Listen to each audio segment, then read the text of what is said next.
पास्काचे तिसरे सातोळे सोनवार. सोवा प्रमाणे जेजू क्रिस्ताचे शुभ वर्तमान. अध्याय 6 वळी 60 ते 69. जेजूच्या शिसांतल्या जायत्या जाणांनी म्हटले, तो सांगता ते कठीण लागता. कोणाच्यान तसले आयकून घेवंक जायत?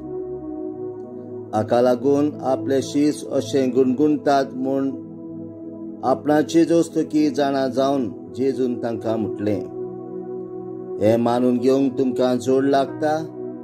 आनी मनशाच्या पुताक आसलो थंय चडटना तुमी देखशात जाल्यार आत्मो की जीव दिता, मास कित्याकूच उपकारना.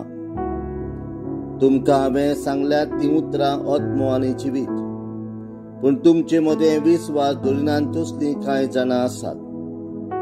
कोण कोण विस्वास दवरची नासली आनी कोण आपलो घात घेतलो आसलो तें जेजू पयलींच थावन जाणा आसलो. आनी ताणें म्हटलें, देखूनच हांवें अशें सांगलां, बापा कडचें हें देणें घेतल्या बगर कोणूच म्हजेशी येवंक शकना.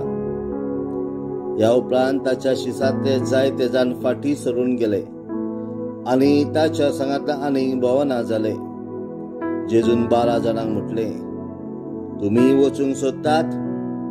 सिमांव पेद्रून ताका जबाब दिलो, सायबा, कोणाशी म्हूण आमी वेतल्या?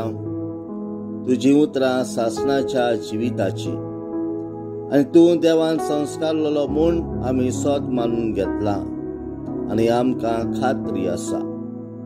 जेजून तांकां जबाब दिलो, तुमकां 12 जाणांक हांवें वेंचून काडल्यात की ना? तरी तुमचे मदलो एकलो देंवचार. जेजू क्रिस्ताचे शुभ वर्तमान. वाखांडी तुका क्रिस्ता.